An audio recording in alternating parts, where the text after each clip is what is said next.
کیوں ڈاکٹر صاحب کل آپ کی غیر حاضری لگ گئی تھی، کیا بات تھی؟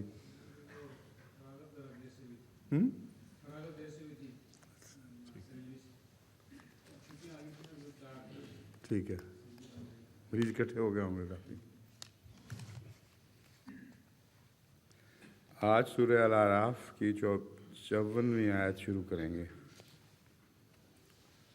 اعوذ باللہ من الشیطان الرجیم، بسم اللہ الرحمن الرحیم۔ هل ينظرون الا تاویلہ یوم یاتی تاویلہ یقول الذین نسوه من قبل قد جاءت رسل ربنا بالحق فهل لنا من شفعاء فیشفعوا لنا او نرد فنعمل غیر الذی كنا نعمل قد خسروا انفسهم وضل عنهم ما كانوا یفترون۔ ترجمہ: کیا وہ صرف اس کی تعبیر کا انتظار کر رہے ہیں جس دن اس کی تعبیر کا انتظار کر رہے ہیں جس دن اس کی تعبیر آ جائے گی؟ تو وہ لوگ جو اس سے پہلے اس کتاب کو بھلا بیٹھے تھے کہیں گے کہ یقیناً ہمارے رب کے رسول حق کے ساتھ آئے تھے، بس کیا کوئی ہماری شفاعت کرنے والے ہیں تو ہماری شفاعت کریں، یا پھر ہمیں واپس لوٹا دیا جائے تو ہم ان کاموں کی بجائے کچھ اور کام کریں گے جو ہم کیا کرتے تھے۔ یقیناً انہوں نے اپنے آپ کو گھاٹے میں ڈال دیا اور جو بھی وہ افترا کیا کرتے تھے ان سے کھویا گیا۔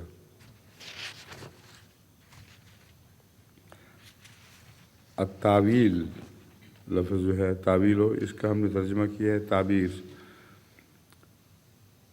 یہ اول سے مشتق ہے مفردات راغب کے نزدیک، اور جس کے معنی یہ ہیں کسی چیز کا اصل کی طرف رجوع کرنا۔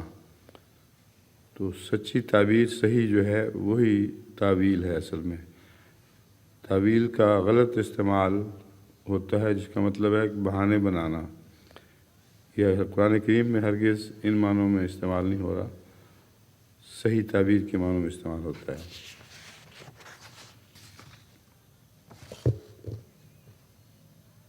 حضرت خلیفۃ المسیح اول رضی اللہ تعالیٰ عنہ لکھتے ہیں تعویلہ بہت سے الفاظ کے قرآن کریم میں اور معنی ہیں، مخلوق میں اور معنی ہیں۔ مثلا کلمہ کا لفظ ہے، اس کے معنی کرتے ہیں لفظ وضع لمعنی مفرد جو متحمل صدق و کذب نہ ہو، مگر خدا تعالیٰ فرماتا ہے تمت کلمۃ ربک صدق و عدلا۔ یہاں کلمہ کی صفت عدل فرمائی ہے۔ الا اصدق کلمۃ قالها لبید۔ یہ وہی بات ہو رہی ہے کہ قرآن کریم میں جو الفاظ استعمال ہوئے ہیں وہ ان کی صحیح استعمال ان کا اللہ تعالیٰ نے کیا ہے، اور لوگوں نے مختلف غلط استعمالات کیے ہوئے ہیں۔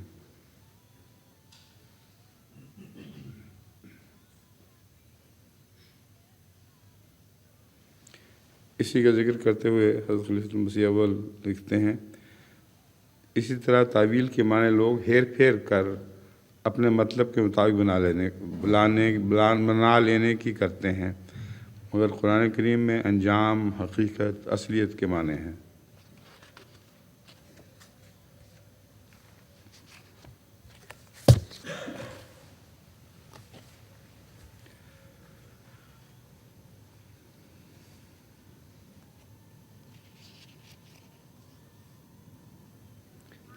بس اس آیت کا ترجمے پہ دوبارہ اس پہلو سے نظر ڈالیں تو مطلب یہ بنتا ہے کہ اس کی جو تعویل تھی حقیقت کی وہ اب ان تک پہنچی ہے، اب اس کی سمجھ آئی ہے۔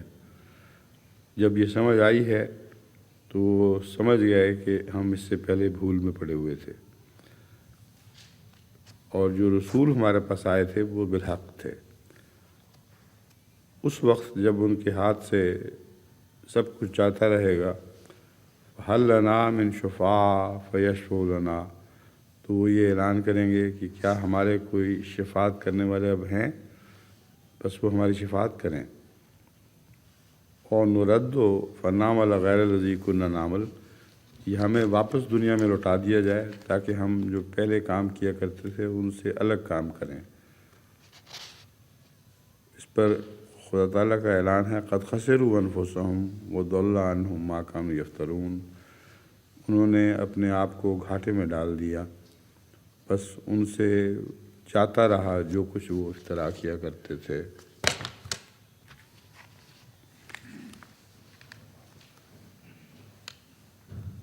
اگلی آیت 55، ان ربکم اللہ الذی خلق السماوات والارض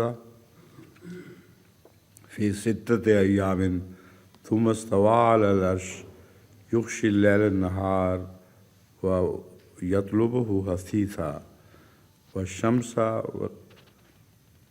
یغشی اللیل النہار یطلبہ حثیثا والشمس والقمر والنجوم مسخرات بامرہ الا لہ الخلق والامر تبارک اللہ رب العالمین، یعنی تمہارا رب وہ اللہ ہے جس نے آسمانوں اور زمین کو 6 دنوں میں پیدا کیا، پھر اس نے عرش پر قرار پکڑا اور رات سے دن کو ڈھانپ دیتا ہے جبکہ وہ اسے جلد طلب کر رہا ہوتا ہے، اور رات سے دن کو ڈھانپ دیتا ہے جبکہ وہ اسے جلد طلب کر رہا ہوتا ہے۔ مطلب یہ ہے کہ گویا دن کی گرمی سے پناہ مانگتے ہوئے وہ چاہتا ہے کہ اب جلدی رات آ جائے، اور سورج اور چاند اور ستارے پیدا کیے جو اس کے حکم سے مسخر کیے گئے ہیں۔ خبردار، پیدا کرنا بھی اسی کا کام ہے اور حکومت بھی، بس ایک وہی اللہ برکت والا ثابت ہوا جو تمام جہانوں کا رب ہے۔ یہاں حفیظ کا لفظ آیا ہے، اس کا اقرب میں لکھا ہے المعنی الحساس معناہ فی الاصل السرعۃ، اس کے اصل معنی تیز رفتاری اور ہلکی نیند کے لیے بھی استعمال ہوتا ہے۔ تھوڑی سی اونگ آ جائے، تھوڑی دیر کے لیے سو جائے آدمی تو چونکہ جلدی ہوتی ہے اس لیے اس کے لیے بھی یہ استعمال کیا جاتا ہے، ورنہ اصل میں اس کا مطلب ہے تیز رفتاری۔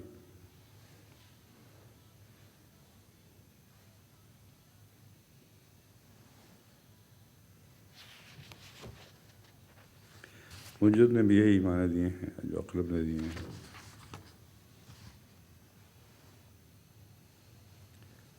علامہ شہاب الدین آلوسی لکھتے ہیں فی ستۃ ایام سے مراد یہاں 6000 سال ہیں، کیونکہ تمہارے رب کے ہاں ایک یوم تمہاری گنتی کے 1000 سال کے برابر ہے، اور یہ 6000 سال آدم علیہ السلام کی پیدائش سے لے کر نبی کریم صلی اللہ علیہ وسلم کے زمانے تک ہیں، اور در حقیقت یہ مخفی دور کی ابتدا سے ظہور کی ابتدا تک ہے۔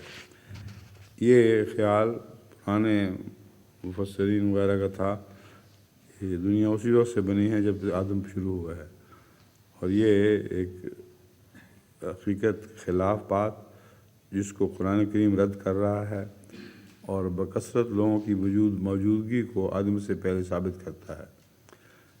اس لیے اہبطوا منہا جمیعا کے الفاظ آتے ہیں، تو اس سے پتہ چلتا ہے کہ مفسرین بیچارے اپنی ٹامک ٹوئیاں پرانے زمانے کی مارتے تھے، اور دنیا کی عمر آدم سے شروع کرنے کا مطلب سچ مچ یہی سمجھتے تھے کہ آدم سے شروع ہوگی، لیکن ایک اور پہلو سے آدم سے شروع ہوئی، اور وہ 6000 سال وہاں ٹھیک بیٹھتے ہیں۔ حضرت مسیح موعود علیہ السلام نے بھی اس تعلق میں بیان فرمایا ہے کہ وہ مذہب جس نے عروج پا کر حضرت صلی اللہ علیہ وآلہ وسلم تک پہنچنا تھا وہ آدم سے شروع ہوا ہے، ورنہ اس سے پہلے اور مذاہب بھی بہت تھے، مختلف ممالک میں پھیلے ہوئے تھے۔ تو اس پہلو سے دنیا کی عمر کو 6000 سال پہلے حضرت صلی اللہ علیہ وسلم کے 6000، پھر بعد میں 1000 سال۔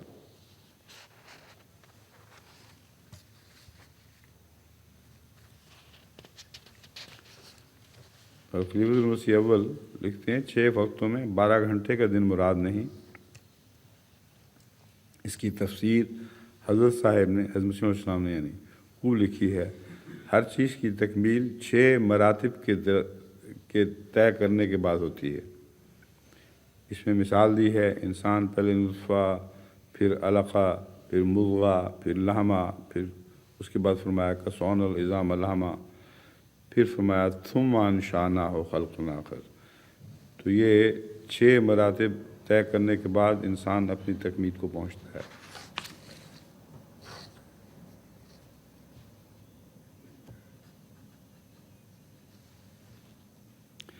حسیسن کا ایک ترجمہ خلیفۃ المسیح اول نے یہ فرمایا ہے لگاتار، اور اس کی یہ تشریح بہت عمدہ ہے کہ مثلا یہاں رات آتی ہے تو دوسرے بالمقابل بلاد میں صبح کی تیاری ہے۔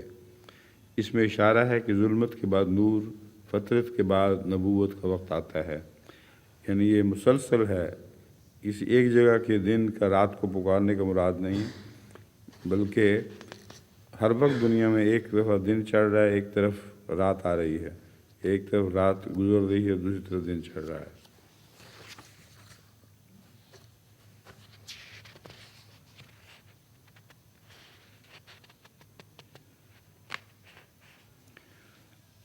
حضرت مسیح موعود علیہ السلام کے ایک اقتباس کا خلاصہ مرتبہ بورڈ کے نوٹ مرتبہ بورڈ میں یہ کیا گیا ہے،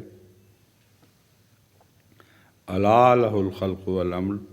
حضرت مسیح موعود اس سے استدلال کرتے ہوئے فرماتے ہیں کہ جب خلق اور امر بالمقابل ہوں، یعنی خلق کے مقابل پر اللہ کے امر کی بات ہو رہی ہو، تو خلق کے معنی مادہ سے پیدا کرنے اور امر کے معنی بغیر مادہ کے پیدا کرنے کے ہوتے ہیں، ورنہ خلق کا لفظ دونوں مفہوموں کے لیے بھی بولا جا سکتا ہے۔ اب یہ بہت ہی لطیف نقطہ ہے جو حضرت مسیح علیہ السلام بیان فرما رہے ہیں کہ خلق اکیلا ہو تو جس طرح چاہے اس کے معنی کر لو، مادے یا غیر مادے سے پیدا کرنا، مگر جب امر کے مقابل پر آئے تو خلق صرف مادے سے اور امر دراصل روح کے معنوں میں استعمال کیا جاتا ہے۔ جیسے قرآن کریم میں فرماتا ہے، اللہ تعالیٰ فرماتا ہے اس سے روح کے بارے میں سوال کرتے ہیں، تم سے کہہ دے کہ امر و ربی، یہ اللہ کے امر سے ہے۔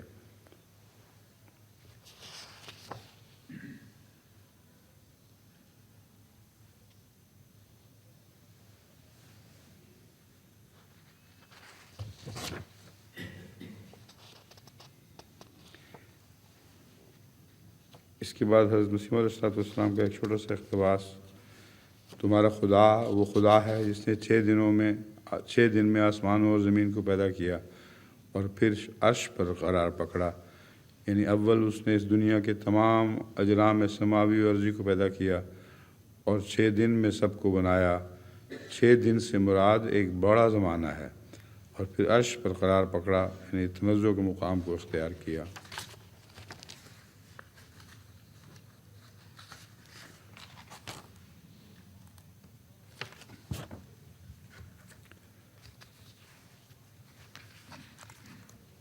آیت 56 ادعوا ربکم تضرعا وخفیا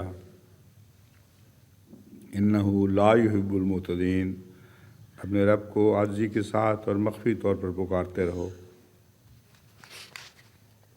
یقیناً وہ حد سے تجاوز کرنے والوں کو پسند نہیں کرتا۔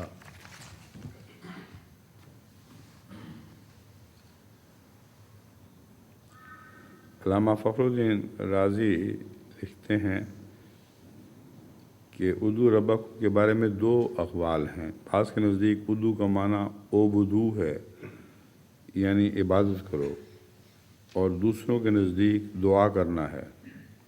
اصل میں دونوں ایک ہی چیز کی 2 مختلف شکلیں ہیں۔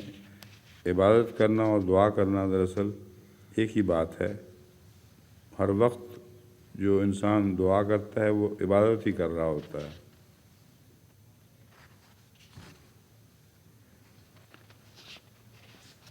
علامہ زمخشری لکھتے ہیں، حضرت امام حسن نے بیان کیا کہ اللہ تعالیٰ ڈرنے والے دل اور دھیمی آواز میں کی جانے والی دعا کو خوب جانتا ہے۔ اس لیے دعا کے لیے ضروری نہیں ہے کہ بہت اونچی اور گڑا کر کی جائے۔ اگر دل خدا کے حضور جھکا ہوا ہو اور دین خالص اسی کے لیے ہو تو خاموشی سے دعا بھی اسی طرح خدا تعالیٰ تک پہنچتی ہے جیسے کہ گڑا کر کرنے والی دعا۔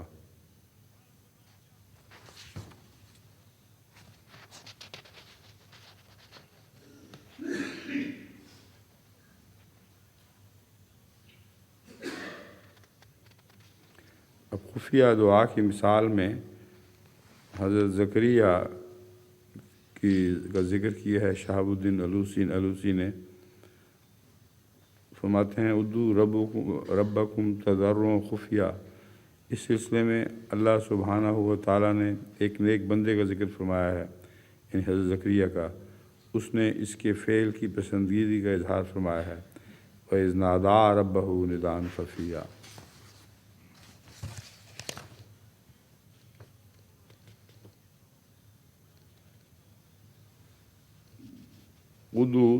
حضرت خلیفہ المسیح اول رضی اللہ تعالیٰ عنہ کے نزدیک تمام صفات کو بیان فرما کر دعا کی طرف توجہ دلاتا ہے۔ اس زمانے میں تمہارے لیے دعا کا میدان وسیع اور خالی ہے۔ بعض خدا کے منکر ہیں، بعض خدا کو مانتے ہیں مگر اس کے متصرف ہونے کے قائل نہیں، بعض دعا کے قائل ہیں مگر اسباب پرستی میں منہمک ہیں۔ بس تم کامل امید، کامل یقین، کامل مجاہدے سے دعا میں لگے رہو اور دعاؤں میں لفظ رب کا بہت استعمال کیا کرو۔ خفیہ چلتے پھرتے، بیٹھتے، بات کرتے، پڑھتے، سب حالات میں دعا کرتے رہو، اپنے اپنے دل میں خدا کو یاد کیا کرو۔ آیت 57 وَلَا تُفْسِدُوا فِي الْأَرْضِ بَعْدَ إِصْلَاحِهَا وَادْعُوهُ خَوْفًا وَطَمَعًا إِنَّ رَحْمَتَ اللَّهِ قَرِيبٌ مِنَ الْمُحْسِنِينَ۔ اور زمین میں اس کی اصلاح کے بعد فساد نہ پھیلاؤ اور اسے خوف اور طمع کے ساتھ پکارتے رہو، یقیناً اللہ کی رحمت احسان کرنے والوں کے قریب رہتی ہے۔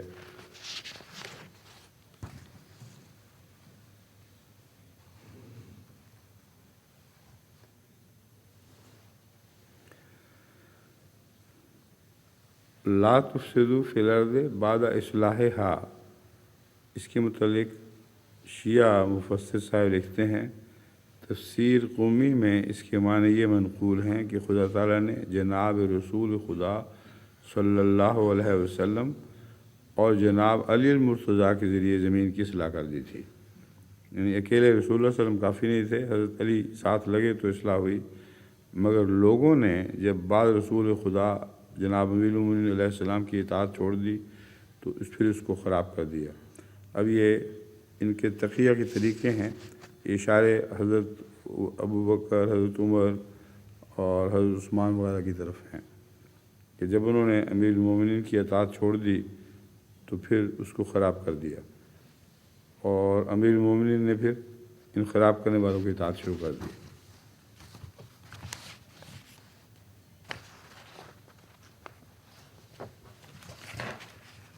من المحسنین کے آخر پہ جو آیت محسنین پر ختم ہوتی ہے، اس کے مطلب فرما حضرت خلیفہ المسیح اول لکھتے ہیں ان رحمت اللہ قبولیت کے لیے فضل کی ضرورت ہے، وہ محسنوں کے قریب ہے، بس تم محسن بن جاؤ۔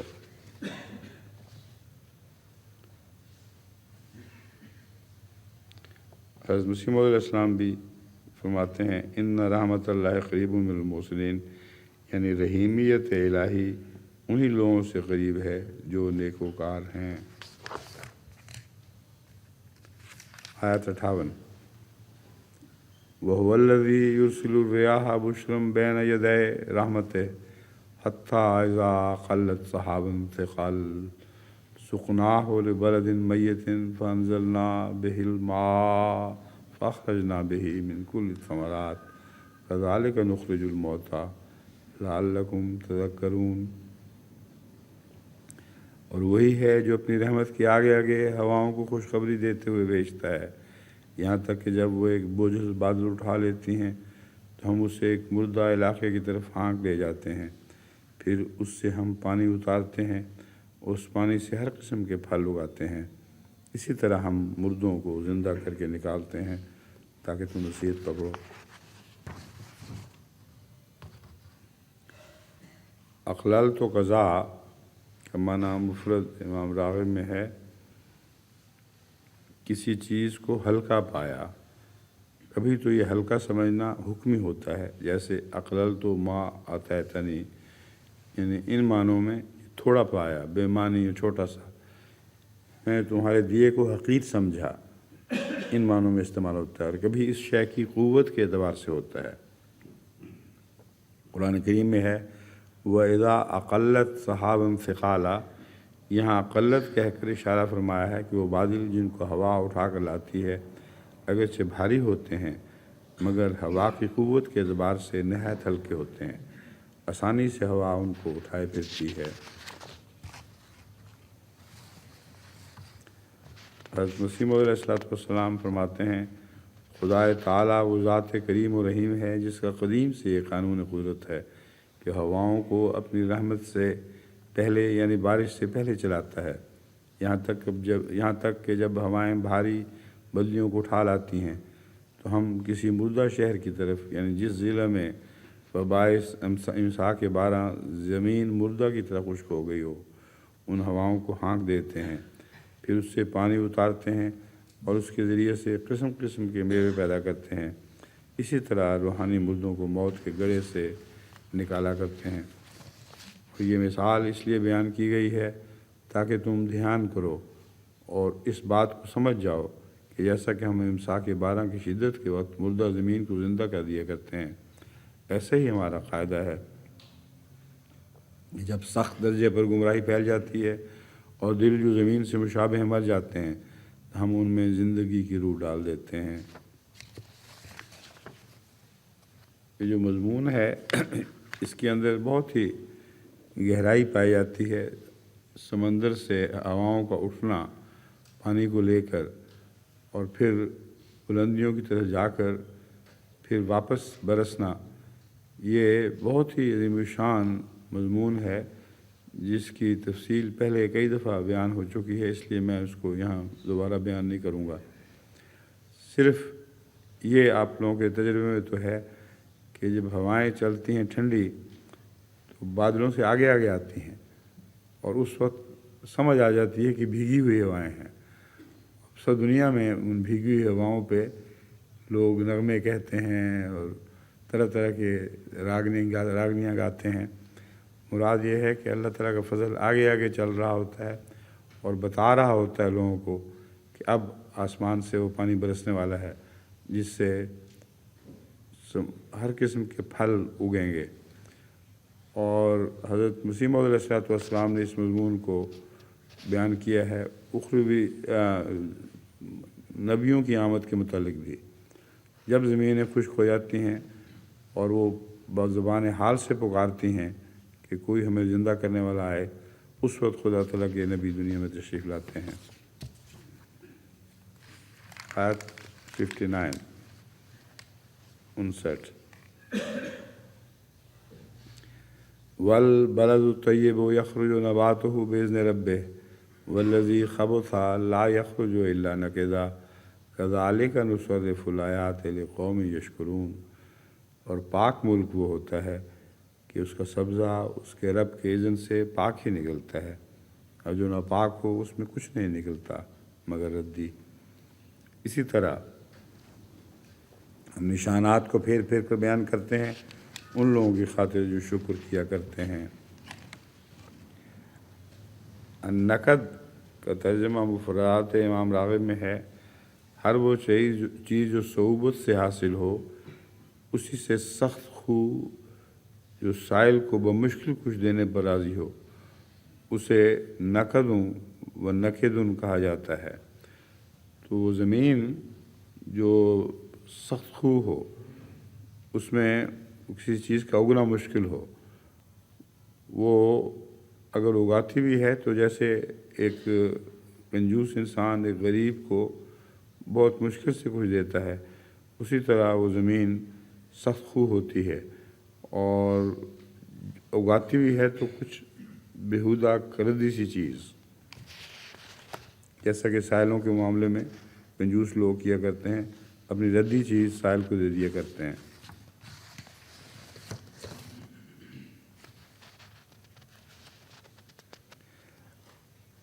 علامہ طبری لکھا ہے پاک زمین جو اچھا پھل اپنے رب کے اذن سے نکالتی ہے، اس سے مراد مومن ہے، اور بری زمین جو پھل نکالتی ہے، اس پھل کی مثال کافر کی ہے۔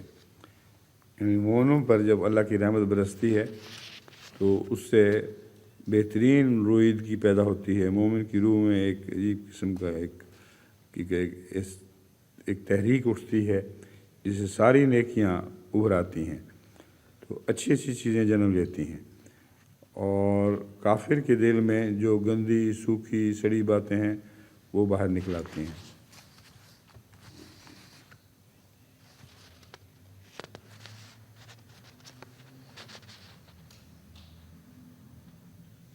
حضرت مسیح موعود علیہ الصلوۃ والسلام لکھتے ہیں، اور جو زمین پاکیزہ ہے اس کی تو کھیتی اللہ کے اذن سے جیسی کہ چاہیے نکلتی ہے، اور جو خراب زمین ہے اس کی صرف تھوڑی سی کھیتی نکلتی ہے، تو عمدہ کھیتی نہیں نکلتی۔ اس طرح سے ہم پھیر پھیر کر بتاتے ہیں تاکہ جو شکر کرنے والے ہیں شکر کریں۔ آیت 60 لقد ارسلنا نوحا الى قومه فقال یا قوم اعبدوا اللہ ما لکم من الہ غیرہ انی اخاف علیکم عذاب یوم عظیم۔ یقیناً ہم نے نوح کو بھی اس کی قوم کی طرف بھیجا تھا، بس اس نے کہا اے میری قوم اللہ کی عبادت کرو، اس کے سوا تمہارا اور کوئی معبود نہیں، یقیناً میں تم پر ایک بڑے دن کے عذاب سے ڈرتا ہوں۔ حضرت خلیفۃ المسیح اول رضی اللہ عنہ کے نوٹس میں ہے ما لکم من الہ غیرہ، یہ تمام انبیاء کا اجماعی مسئلہ ہے، اللہ کے سوا کوئی معبود نہیں۔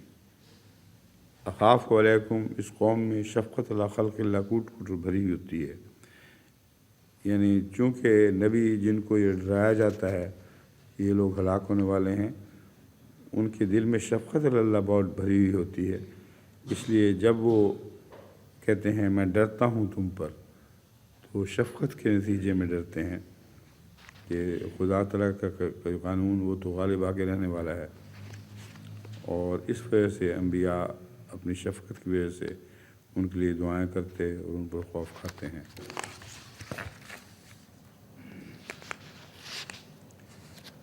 آیت 61 قال الملأ من قومه انا لنراک فی ضلال مبین، اس کی قوم کے سرداروں نے کہا ہم تو تجھے یقیناً ایک کھلی کھلی گمراہی میں مبتلا دیکھتے ہیں۔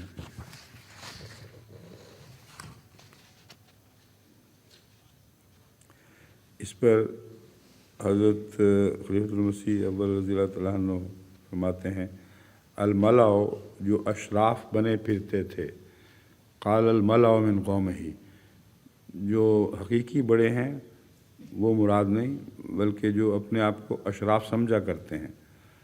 رسول میں رب العالمین، سارے جہان کے پروردگار نے منتخب کر کے بھیجا ہے، کیا میں گمراہ ہو سکتا ہوں؟ یہاں جواب ہے ان کے قوم کے سرداروں کو کہ مجھے تو خدا نے منتخب کر کے بھیجا ہوا ہے، تم اپنی زوم میں بڑے بڑے اپنے نظام میں بڑے بڑے عہدے سنبھالے بیٹھے ہو اور دنیا کے سردار کہلا رہے ہو، تمہیں کس نے منتخب کیا ہے؟ صرف تمہاری اپنی نفس کی بڑائی ہے، مجھے تو خدا نے کھلی کھلی گمراہی سے بچانے کے لیے منتخب فرمایا ہے، اس لیے میرے پیچھے چلو نہ کہ اپنے اشراف کے پیچھے۔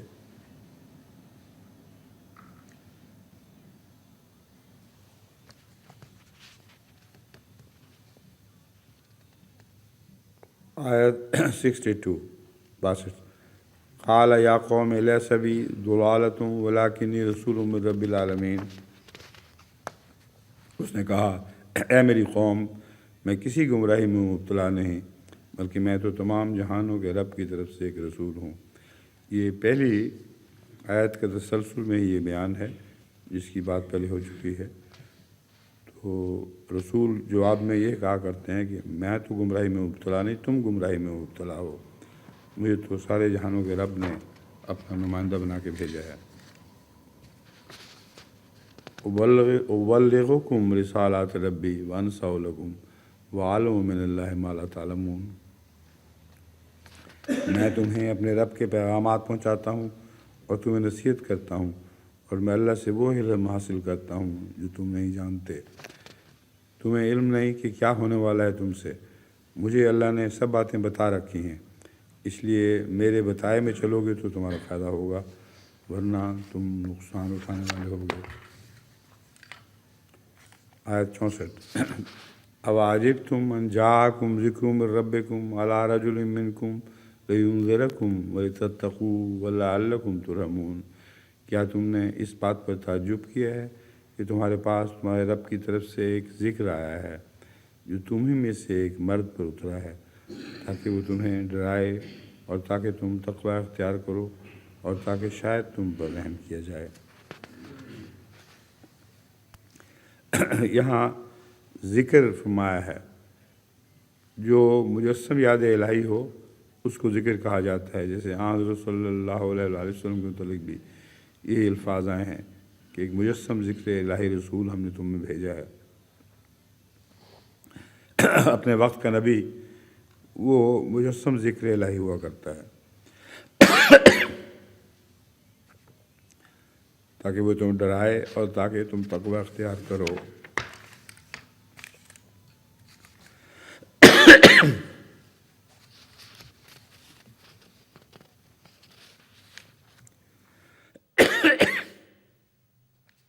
کھانسی ایک دفعہ چھڑ جائے تو تھوڑی سا تو وقت لیتی ہے ٹھیک ہونے میں۔ فَكَذَّبُوهُ فَأَنجَيْنَاهُ وَالَّذِينَ مَعَهُ فِي الْفُلْكِ وَأَغْرَقْنَا الَّذِينَ كَذَّبُوا بِآيَاتِنَا إِنَّهُمْ كَانُوا قَوْمًا عَمِينَ، بس انہوں نے اسے جھٹلا دیا اور ہم نے اسے اور ان کو جو کشتی میں اس کے ساتھ تھے نجات بخشی اور انہیں غرق کر دیا جنہوں نے ہمارے نشانات کو جھٹلایا تھا، یقیناً وہ ایک اندھی قوم تھے۔ اب کشتی میں کتنے سوار تھے یہ مفسرین نے اندازے بیان کیے ہوئے ہیں۔ بیان کی جاتا ہے کہ حضرت نوح کے ساتھ کشتی میں 40 مرد اور 40 عورتیں تھیں۔ یہ سب فضی کہانیاں ہیں، اللہ ہی بہتر جانتا ہے کہ کتنے سوار تھے۔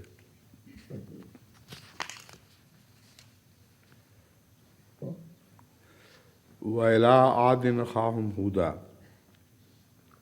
آیت 66 قَالَ يَا قَوْمِ اعْبُدُوا اللَّهَ مَا لَكُم مِّنْ إِلَٰهٍ غَيْرُهُ أَفَلَا تَتَّقُونَ، اور عاد کی طرف ان کے بھائی ہود کو ہم نے بھیجا، اس نے کہا اے میری قوم اللہ کی عبادت کرو، اس کے سوا تمہارا اور کوئی معبود نہیں، کیا تم تقوی اختیار نہیں کرو گے؟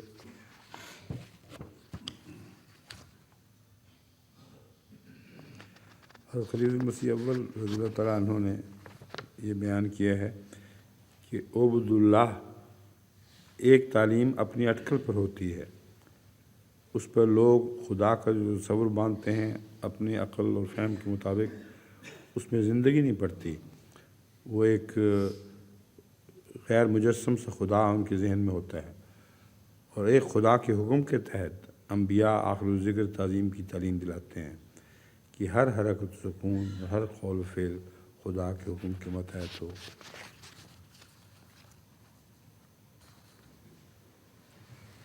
ہود کے متعلق یہ نوٹ ہے بورڈ کا مرتب کردہ، عاد بلاد عرب کی قوموں میں سے ایک قوم تھی۔ یہ لوگ عرب میں ایک زمانے میں بڑے صاحب حکومت تھے، ان کی حکومت عرب کے تمام سرسبز علاقوں پر پھیلی ہوئی تھی اور یہ ان پر قابض و حاکم رہی ہے، خصوصاً یمن، شام اور عراق وغیرہ ان کی حکومت میں داخل تھے۔ اس حکومت کے آثار اب بھی نکلتے ہیں۔ یہ ہمارے واقعہ ہے کہ ان قوموں کے جن کا ذکر قرآن کریم میں ہے، ان کے دبے ہوئے آثار اب بھی نگلتے چلے آ رہے ہیں، اور اکثر ان کو غیر اس مسلم قومیں ہی دریافت کرتی ہیں۔ اسی لیے میں نے احمدی نوجوانوں پر زور دیا ہے اور دیتا ہوں، اور اب ان کی طرف سے ایک لبیک بھی شروع ہو چکی ہے کہ آثار قدیمہ کے ماہر بننے کی کوشش کرو، تاکہ قرآن کریم میں جن آثار قدیمہ کا ذکر ہے ان کو دریافت کرنے میں غیر مسلم ہی مدد نہ کریں، بلکہ احمدی ان کی دریافت میں پیش ہوں۔ غیر مسلم جب نکالتے ہیں تو کوشش یہ کرتے ہیں کہ اپنے مطلب کی طرف پھیر لیں بات کو۔ جب احمدی زمین کے خزانے اگلیں گے، یعنی احمدی اپنی مدد سے، احمدی آثار قدیمہ کی مدد سے زمین کے اگلتے ہوئے خزانوں کو دنیا کے سامنے پیش کریں گے، تو وہ خدا تعالیٰ کی طرف رہنمائی کرنے والے ہوں گے۔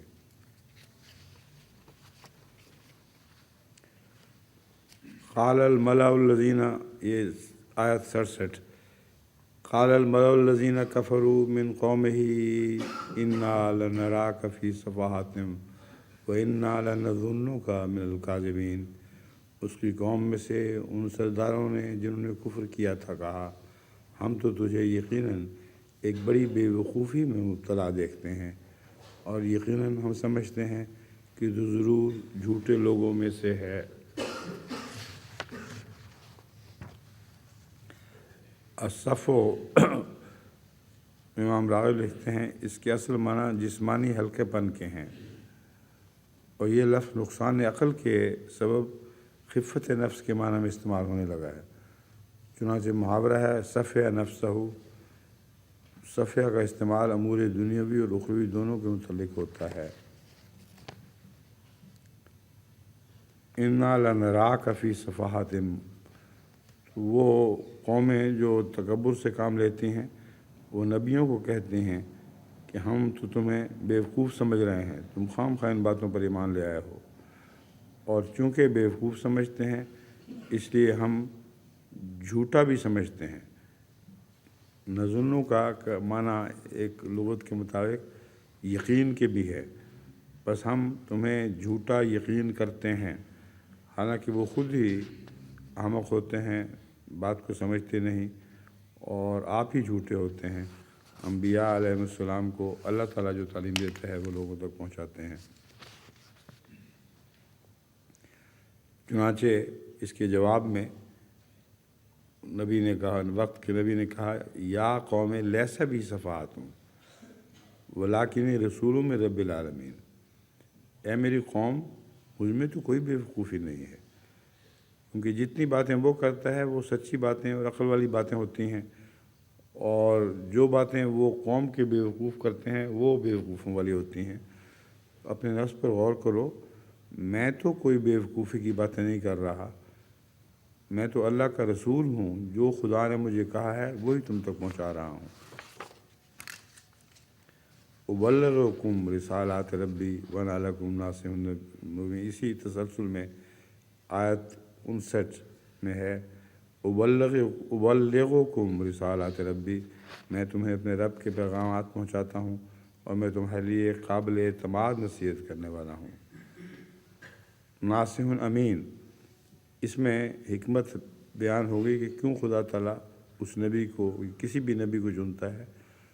وہ صرف نصیحت کی ضرورت نہیں رکھتا بلکہ امین ہے، خدا کے پیغام کو من وان بنی نوع انسان تک پہنچا دیتا ہے۔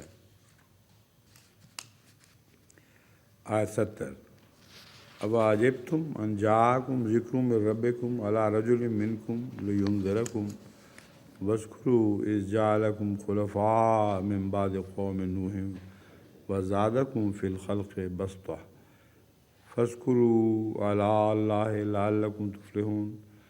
کیا تم نے تعجب کیا ہے کہ تمہارے پاس تمہارے رب کی طرف سے ایک ذکر آیا ہے، وہی ذکر جس کا پہلے ذکر گزر چکا ہے کہ مجسم یاد الہی شخص جو تم ہی میں سے ایک مرد پر نازل ہوا ہے۔ اچھا، یہاں ذکر اور معنی ہیں، یہاں اللہ کا ذکر یعنی خدا کی طرف سے خدا کا کلام اور نصیحت، یہ تم ہی میں سے ایک مرد پر نازل ہوا ہے تاکہ وہ تمہیں ڈرائے۔ یہاں رجل میں اس کی بہادری نمایاں طور پر پیش نظر ہے کہ وہ تم لوگوں سے نہیں ڈرتا، صرف خدا سے ڈرتا ہے، اور بڑی دلیری کے ساتھ تم تک وہ پیغام پہنچاتا ہے۔ چنانچہ اس حیثیت سے تم اسے کیا ڈراتے ہو، وہ تمہیں ڈرانے کے لیے آیا ہے۔ اور یاد کرو جب اس نے نوح کی قوم کے بعد تمہیں جانشین بنا دیا اور تمہیں افزائش نسل کے ذریعے بہت بڑھایا، بس اللہ کی نعمتوں کو یاد کرو تاکہ تم فلاح پاؤ۔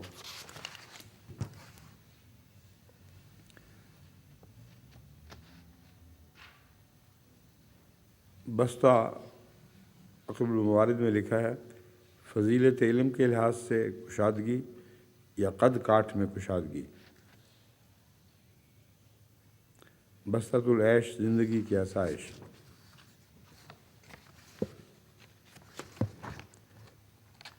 یہ بستہ کے متعلق عجیب و غریب روایتیں درج ہیں کہ پہلے زمانے میں لوگوں کے جسم بہت بلند، بہت مضبوط اور بڑے ہوا کرتے تھے، اور ان کے قد کاٹ بھی بہت اونچے ہوا کرتے تھے۔ چنانچہ اس قسم کی فرضی کہانیاں انہوں نے قرآن کریم میں داخل کرنے کی کوشش کی ہے، جو قرآن کریم پر ظلم ہے۔ اسی قسم کی ایک فرضی کہانی حضرت موسیٰ علیہ السلام کے متعلق یہ لکھی ہے کہ ان کے مقابل پر جو شخص تھا وہ چونکہ بہت مضبوط اور چوڑا اور جوان اور بہت اونچا تھا، اس لیے اس کو مارنے کے لیے حضرت موسیٰ نے ایک 70 گز کا ڈنڈا اٹھایا اور اس تک پہنچنے کے لیے پھر 70 گز اونچی چھلانگ لگائی، اور اونچی چھلانگ لگانے کے بعد جب اس کو مارا تو اس کے ٹخنے پر لگا صرف، باقی سارا وجود اوپر تھا۔ اب یہ فرضی قصے قرآن کریم میں داخل کر کے ان لوگوں نے کتنا ظلم کیا ہے۔ جو جماعت احمدیہ کی تفسیریں ہیں وہ ان سب فرضی قصوں سے پاک ہیں۔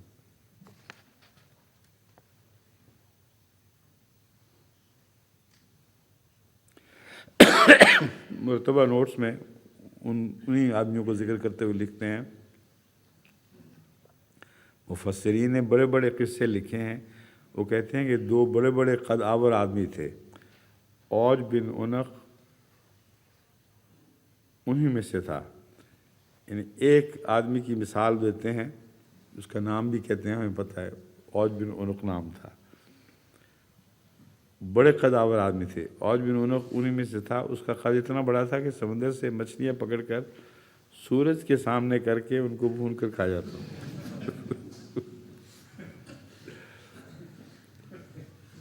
جب موسیٰ علیہ السلام نے اسے مارا، آخر حضرت موسیٰ نے مار دیا اس کو، تو آپ پہاڑ پر چڑھے، سوٹا جو 70 گز لمبا تھا ہاتھ میں لیا، خود بھی 70 گز اونچے اچھلے، اور پھر ہوا میں 70 گز تک چھلانگ لگا کر کودے اور اسے وہ عصا مارا تو اس کے ٹخنے کے نیچے لگا۔ سورہ الاعراف آیت 71۔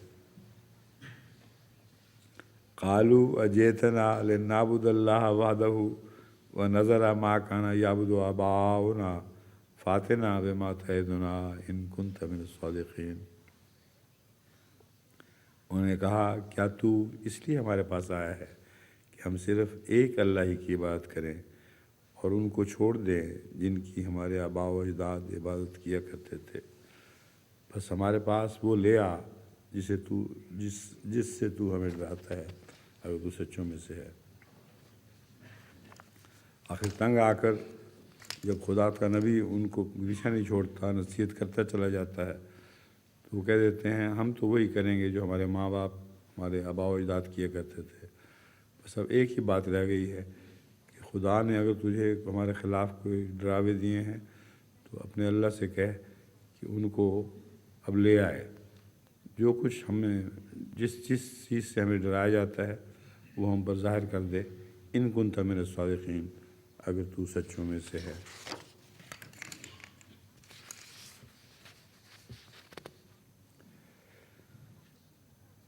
آیت 72۔ قال قد وقع علیکم من ربکم رجس وغضب اتجادلوننی فی اسماء سمیتموها انتم وآباؤکم ما نزل اللہ بہا من سلطان